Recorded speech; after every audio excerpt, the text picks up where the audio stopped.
Hello and welcome to another episode of the Wavemakers Podcast, where we focus on the personal stories of those on the front line of maritime decarbonization and digitalization.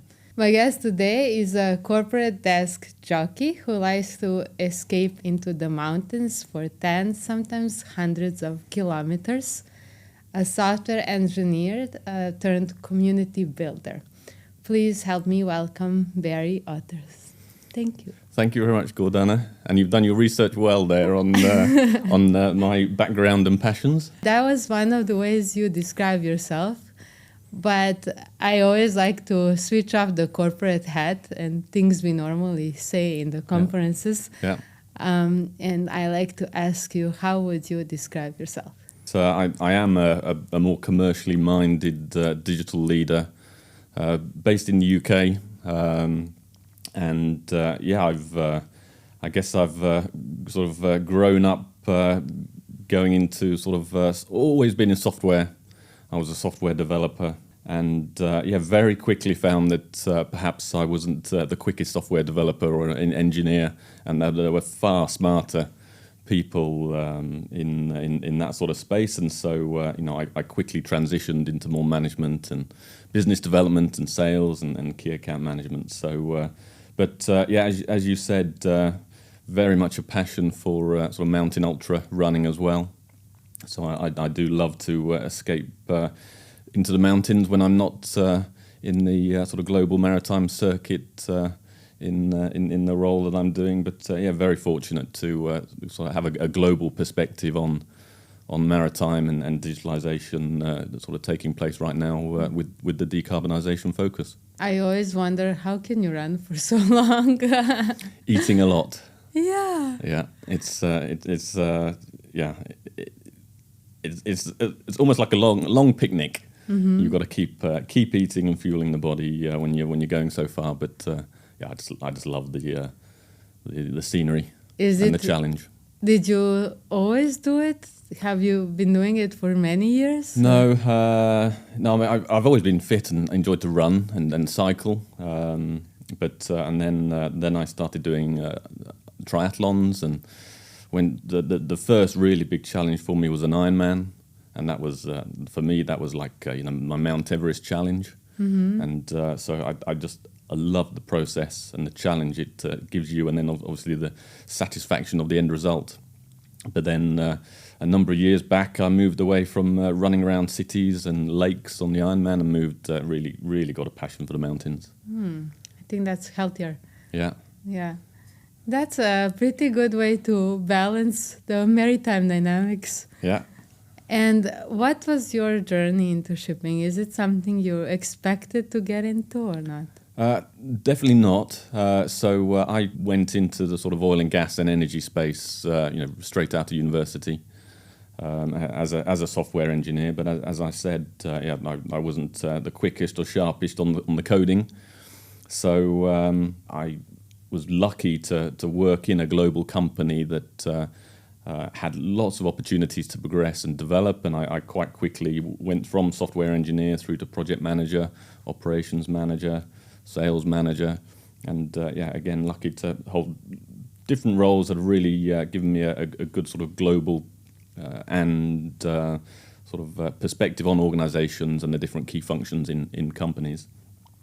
And I was working in gas pipelines at the time for maybe 15 years in onshore gas pipelines. And so when you're so focused on asset management of onshore gas pipelines, and if you think about London, for example, and the underground spaghetti network of Victorian pipelines that you've got to maintain, and how do you dig up the streets around Buckingham Palace, and it's just you're so focused on those assets that you're thinking about that I had no perspective on shipping at all. Mm-hmm. Even though our company has obviously huge maritime arm, I was so focused on my sort of onshore energy perspective. Mm-hmm. And so then I was lucky to get an opportunity to be one of the first of the management team when Veracity was launched back in 2017. And digitalisation was really sort of taking off in globally, both in energy and in maritime. And we were lucky to have a remit to really sort of explore how can we apply a data platform for, analytics and data-driven operations. And so I was at the time leading our commercial activities in the energy sector, with stuff going on and a colleague working on the maritime side. When we started off in 2017, I was working on solar farms and wind farms and pipelines and oil and gas platforms. And then, but what we started to see was, whilst obviously all of that continued, the decarbonisation of the maritime sector, and particularly the introduction of these new regulations, was just becoming a huge focus area, and obviously a big global industry focus.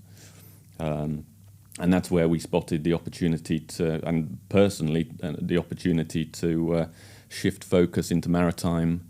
And I've never not looked back since. It's sort of grabbed my heart and my mind, and I absolutely love the global shipping industry now. How did you see it changing over the past, let's say, 10 years? Do you see certain patterns being repeated? Because even digitalization 10 years ago was also at its inception, and then we are at its inception with decarbonization, and now it's with the regulatory frameworks. It's there's always I find a lot of skepticism and pessimism to digitalization.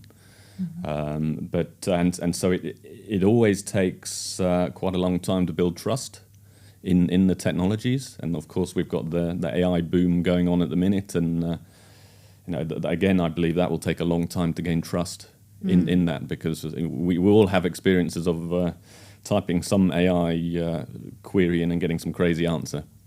So digitalization over the years, for one, it's only increasing. It's getting more and more sort of high frequency based, I would say. The maritime sector is, I would say, still abundant with opportunities for digitalization. Whereas perhaps in the energy sector, because of some of the oil and gas booms in the past, they've perhaps had the investment to be able to really go big into digitalization early. And now it's the regulations that are really driving global shipping to get smarter and more digital in terms of making sure that particularly emissions are really accurately tracked, managed, and verified, for example. And the need for transparency and standardization, I think they're helping quite a lot in that regard. Absolutely. Yeah, so standardization has been a big driver. And I guess, there has absolutely been a lack of standardization in global shipping with regards to digitalization. Clearly, there are standards around safety and, shipbuilding and these types of topics, but there's been a lack of standards around digitalization, data connectivity, data standards. And so, that's, again, working for a class society that focuses on standardization and global standards. That's been a real eye-opener, just how much those standards are required to drive cooperation and collaboration between systems and companies to enable digitalization, full stop, really. And how did the industry change you? How's the industry changed me? I think it's certainly made me reflect on my journey, in that I think what I love about the global maritime industry is that it's so friendly, it's so open to new people coming into the industry. And I think how it's changed me is that it's made me realize that regardless of your background or which industry you come from, it's really accepting to new ideas and new perspectives. So that's been really encouraging. Coming from oil and gas, and you come across people in shipping that have been in the industry for 20, 30 plus years, and maybe you're a little bit daunted about sort of going into that sort of environment. But actually, it's from day one, it's super welcoming. And when you've got experience to bring from another sector, then that's really well sort of regarded and recognised that you can really contribute to bringing shipping and digitalisation and decarbonisation forward based on those sort of individual skills and attributes that you can bring. I was always wondering whether your role is the best ever, because it feels like you're always talking about positive things. How can we collaborate? How can we expand the community? And I think that generally people are prone to trying to find a way to collaborate. So I thought that's a great place to be. Yeah. At the same time, I was wondering, is it sometimes tricky to face all this friction? Like if you have multiple partners who are competitive towards each other, how do you balance this? Yeah, it is a fantastic job. I do love my job. So I guess again, sort of working as a corporate desk jockey, as you say, for nearly 25 years, I've sort of been able to find my niche, and the opportunity to collaborate with so many fantastic companies are all around the world. Almost in every corner, whether it's a giant of an OEM or whether it's a startup, and it is fantastic. Obviously DMV has a fantastic sort of reputation and brand, and is a fantastic company globally. So speaking to these companies that in their own right are fantastic at what they do, working with key clients and customers all around the world. So I approach all of them completely equally, because they're all super important in the sort of digital role that they play. But in terms of how to manage all equally, that's been a very quick learning journey. I like to think that I'm treat everybody equally and fairly as I would want to be treated. And so, I and my team do work hard to make sure that that the partnerships that we create and the relationships that we build with these companies all around the world, that everyone's given an equal opportunity to collaborate with us and attend our events and do joint marketing, and because ultimately it's a win-win for all of us. We all have great client relationships in our own rights, and ultimately we can all win together. I can testify to that. Thank you for that.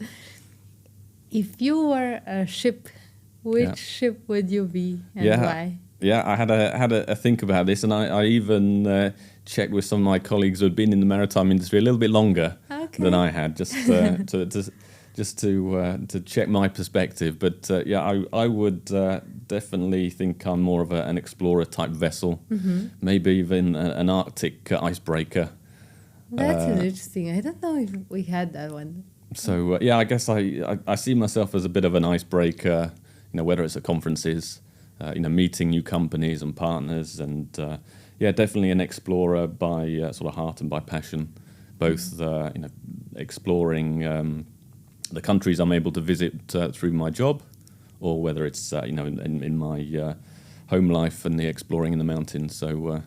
Definitely one of those explorer vessels, navigating my way around and bumping into as many great people as I can. This is almost similar to just going for a long run. Yeah. Not knowing what's on the other side. It is. Yeah, and that's what I love about the global maritime conferences. There's always fantastic people, whether it's here at Singapore Maritime Week, or it's North Shipping, or Posidonia. It's a fantastic community. Is there any advice that you would like to share with young people coming into industry, maybe your daughter one day? I think I've reflected on this, and I think there are two sort of lessons that I've had over the years, and the first was always to take every opportunity that's given to you, because sometimes you might get an opportunity, for example, whether it's to present to the group CEO or to be on this stage, and you might think, wow, that's a bit scary. And I'm actually probably more naturally introverted. And so more naturally you might shy away from that type of scary prospect. But actually, when you commit to something like that and plan for it and ultimately achieve it, the rewards are absolutely fantastic. And I guess they say, diamonds are forged under pressure. And that's really where you can achieve real growth in those sort of pressure situations. The other advice I would give would be to, when you're thinking about your own personal development and maybe target setting, is to almost look to the year ahead and, where do you want to be at the end of the year? And if you were to then reflect back on the year, what are those sort of holy crap type moments that you sort of think, wow, have I achieved that? And just to think, what are those things that you could try to achieve that will make you think, when you reflect at the end of the year, wow, I or we as a team have achieved that, and I've been fortunate to sort of experience that, in a few years running, and it's there's nothing more satisfying in thinking, wow, I've really stretched myself to achieve this or to achieve that target with a team, and the sort of satisfaction that comes with that is fantastic, and it forces you out of your comfort zone again. What was that, if you look back into the last 1 year or even longer, 2-3 years? Can you share one or a few of these holy crap moments? Yeah, I think, again, being relatively new to shipping, I've, being on, whether it's being here with, on the podcast or, they're sort of moments that made me realize I'm doing okay. In global maritime, I'm making an impact.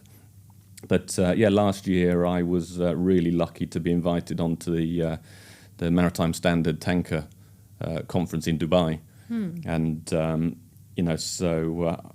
again, being on some of the big stages, and there is almost no bigger stage than some of these the Palm Dubai conference stages with the big sofas, next to a sheikh, and to get on that stage to present what we're doing from a digitalisation and decarbonisation perspective with all the sort of scenery and press and news that goes around that was a fantastic experience. They like to go big and really big. If you're introverted, that is really going out of the comfort zone. Exactly. So that was one of my sort of crap moments. That, but again, I was super proud of pushing myself to do that, and the positive result at the end of it. You really like to stretch yourself. I mean, it takes so much to run for so many kilometers, to overcome physically and mentally everything that goes along for, 15 hours, 20 hours. How long does it take? And it sounds that you apply that to your professional life. Does it ever stop? Yeah. It definitely stops. I mean, it's I guess my life is a little bit of a sort of energy roller coaster. So if I'm not traveling, then I'm at home, with the family, and I'm recharging and doing some shorter distance runs to recharge the batteries. But then the batteries recharge quickly, and I'm already planning the next partner event or the next the next conference that we can go and make an impact at. So, but it's. I think once the batteries are recharged, I'm looking for the next challenge pretty quickly. I did for a few years bodybuilding, and it also required me to do way too much gym and cardio and make sure I eat properly and fuel myself, etc.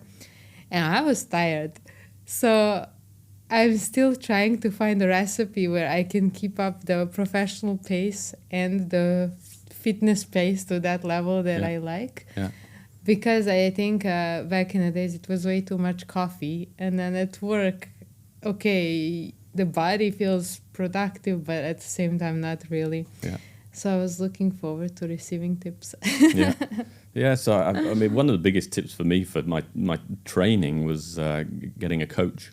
And, whether that's a virtual coach on an app, which, okay, we're talking against apps for sort of space and peace, but having a coach allows you to wake up in the morning, not have to think about what to do, and also there's someone sort of watching whether you achieve your activity or exercise for the day, and so that encourages you to sort of find time in the day, whether it's getting up a little bit earlier or whether it's avoiding those beers at the end of the day with colleagues and escaping off for a run. So there's someone you're accountable to that helps get you out to carry that exercise. So that's been a game changer for me the last few years, is to recruit a coach to help me with my running journey. So that they think how to get better and solve problems on that front, as opposed to having to wander around and look for new solutions. Exactly. Yeah, I mean, I guess having a coach, whether it's a coach for running or like a mentor, a mentor in your sort of professional life, I think having someone that can help guide you and sort of push you and direct you is super helpful. And do you have professional mentors, or have you had? And how do you approach to finding one? I know from myself, when I was younger, I would hear, okay, you need a mentor. I'm like, where do I find them? How do I just go to someone? And I thought that maybe someone like that, some years younger than me, could use that advice. Yeah. So I've been, I guess I'm lucky to have quite a wide network. So whether it's, friends that are retired or colleagues in other offices. So I haven't. I guess I had a mentor for a couple of years, for example, but I haven't necessarily had a long-term mentor. But I'm quite good at utilizing my network to really understand what are the opportunities or areas that I should perhaps focus on or stretch myself. But I've been really lucky to act as a mentor for some of the new up-and-comers in DNV. We have a program called Next Generation, or the Next Generation Summit, and there's about 100 to 150 young professionals are brought from all over the world to head office in Oslo to come up with the innovation projects and to pitch to the board. And all of those individuals get a mentor, and I've been lucky to mentor a few individuals now, and really I find that rewarding now to see them develop and get promoted and challenge themselves and pass on some of my sort of 25 years of experience and nuggets to them now. So I really enjoy that side to my job now. And looking forward to 2050, how would you shape maritime? So this is free range. You don't have to be rational at all. Yeah. Wow. 2050 shaping maritime. I mean, from a digitalisation perspective, everything is becoming sort of hyper-connected. High frequency data's coming in, AI's coming in a big way. So, I think what I love about global digitalisation of maritime is it's both local and global at the same time. And what I mean by that is there are fantastic local companies in every country, in every region, doing some fantastic digitalisation activities. And so these will continue to support the global shipping community locally. And of course, there's the big majors that will continue to invest mega bucks in, censoring up every single widget and component on a vessel, so that we will be able to monitor and track and predictive maintenance and emission measure almost every aspect of the vessel. And of course, autonomous shipping is coming in as well. So I see a very digital future for shipping in pretty much every sector, whether it's the big containers or whether it's the OSV vessels, or it's a really exciting place to be for professionals focused on digitalization in shipping right now, I would say. Does that also refer to your younger developer self? Definitely. Yeah, I mean, I've always been passionate about applying digitalization. And playing on really old Spectrum computers with my dad, to now being in a position where we're rolling out digitalization to global shipping is incredible, really. The sort of journey and opportunity we get to see how shipping operates globally. Because again, when going from pipelines in the ground in gas to understanding the global shipping, again, which I had no perspective on 10, 15 years ago, it is a fantastic industry with opportunities galore.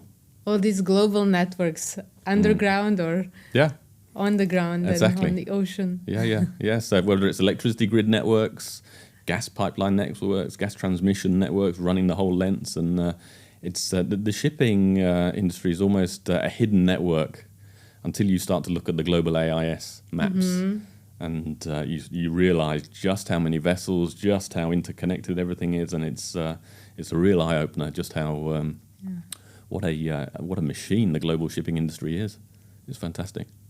I remember seeing some of these AIS maps, and also I couldn't imagine that there are so many ships covering basically all the blue parts. Yeah, it's incredible. Exactly. Yeah.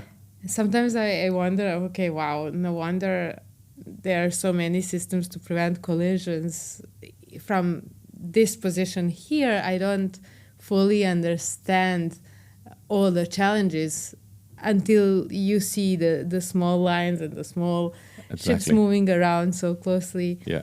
And I think when you're in software and you're looking at a screen and you're looking at whether it is a pipeline or where you're looking at a ship and it's a dot, you don't really get a perspective for scale until you're able to get out in the industry and actually see the size of these assets. And because as a coder or a programmer, you're thinking, okay, how do I look at the vibration monitoring of this engine on this vessel or this pipeline? And you're doing the coding, but until you get on site and see the things, you suddenly get a whole new appreciation for what it is that you're applying this software and digitalization to, and it's a real eye-opener, the scale. One of our developers went for holiday yesterday to Greece, and he texted us via WhatsApp, and he said, guys, before I would just take a ferry and enjoy, and now all I'm thinking about is how much fuel they're consuming, how to optimize this, how much would that be in penalties. Yeah. And I found that shift very interesting. I mean, I would like him to get rest as well. Yeah. But it's somehow once you work on it and see it, you can't undo it. Exactly. You observe the world differently. You really do observe the world differently. And I tried to sort of educate my daughters on to open their eyes to when they order something on Amazon and it might be coming from China. How is it coming through that letterbox? When they just rip open the package and they've got their new makeup or whatever it is that they've ordered, and when they realise just how far it's come from, then just to have a perspective on what it's taken to get that makeup from wherever in the world to their doorstep. It really amazes me also with warehouses, because you go to these apps and it feels that so many things are readily available and they arrive in a few days. Yeah. That means that they're somewhere in the warehouse nearby. But they're storing so much of everything, right? And trying to predict what we would feel like ordering on a Tuesday evening or Sunday. It's really incredible. I like to switch the mics as well. So if you have any questions, you can be the interviewer. Oh, that's a nice opportunity. So when I was looking at your history, Gordana, you worked for Microsoft. And we're fortunate to partner with Microsoft on our technology stack, and you work with startups. I'm working with startups. What would you say were your biggest lessons in working, as a huge, one of the largest software companies in the world, nurturing and encouraging these startups? How did you approach that? It was very exciting, and when you're young, you also really want to work on these scales of projects as well. What I found similar even between that role and my role later at Maersk, it was really trying to push for something new is difficult because you need to make that voice heard in so many different areas of the organization. So in both of these roles, my role was to activate the ecosystem, to find ways how different stakeholders would work together to bridge their technical and language barriers, as I was also learning my own lingos on various fronts. So it was always the pursuit of things we share and trying to thread the needle in between. And that is when the projects work, because when in Microsoft, my role was to work with startups to create a program that would help them deploy their technologies and POCs and in collaborations with Microsoft's clients. So I needed to understand the perspective of Microsoft, what they want out of this project, a way to also utilize their technologies, but also I had to understand different KPIs with different corporate partners of theirs, and then also startup expectations. And these are very different, right? Because startups want everything fast. They want to apply technology. It's so easy for them. Just come on, let's go. And then the corporates have so many stakeholders also. So their vision of what is fast is very different, right? And I have to create a program that somehow accommodates all of these. And what I learned that stakeholder alignment was very important. And only with practice I learned what that means. Because initially Microsoft or corporate partners from very different industries, they would come thinking that they know what they want out of that project. Like, oh, we want to cut waste here, or we want to improve efficiency of this. And then you do a workshop with initial 2-3 stakeholders, and they kind of have some vision. And then they bring in more stakeholders to that, different teams, and each person from these different teams has their own separate KPIs and the motivation why they're in this project. And you realize that actually what they need is totally different from what they started with. But you need to come up with a problem statements that somehow ideally matches whatever the startup offers. So it taught me to really try to listen and to dig into what motivates us beyond what we're sharing. And then I apply that later in Maersk now with customers also, because sometimes they don't necessarily tell you what they need versus what they actually want or need, short-term, long-term. So that is also, I think, one of the motivations for this podcast. It was always this pursuit of, okay, what is actually there? What is actually that motivates us? What is actually that drives us? And what gives us a sense of fulfillment beyond just words. So that has been a game changer. And I guess you will have seen lots of different digital use cases, digital companies, as I have, applying a digital platform to all types of different assets. One of my reflections is that I've seen things that really scale, and I've seen things that have really struggled to scale. And what I've been fortunate to experience as you are now is that the regulations really drive change, and that was that a conscious decision for you in your startup journey to sort of follow the wave of the regulation as as a real sort of natural wave to jump on, because I think from our perspective, we've seen that that really sort of does drive change. Mm-hmm. Yes, that was probably, maybe I wasn't as aware that it was playing out subconsciously.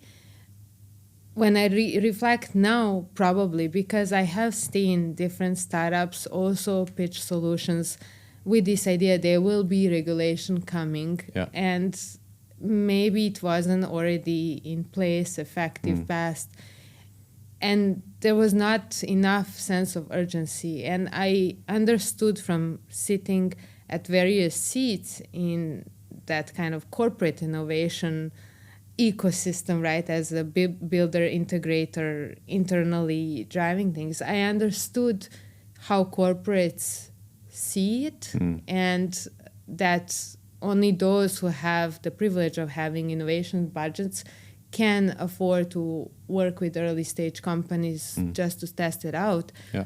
But when there is a passed on regulation, the clock is ticking, and that dictates priorities. It's not always just regulation, but also financial incentive behind it. And although our initial approach for Better Sea was also broader, coming back from, again, the process of innovation, the double diamond principle, where you initially brainstorm and expand to then narrow down and pick a few things and then expand on those to find your way. So I was probably not as aware, but I was applying to that process to us as well. And then we had hypotheses, and then we reaffirmed that in conversations with the clients that, okay, we should focus on regulation as our go-to-market strategy.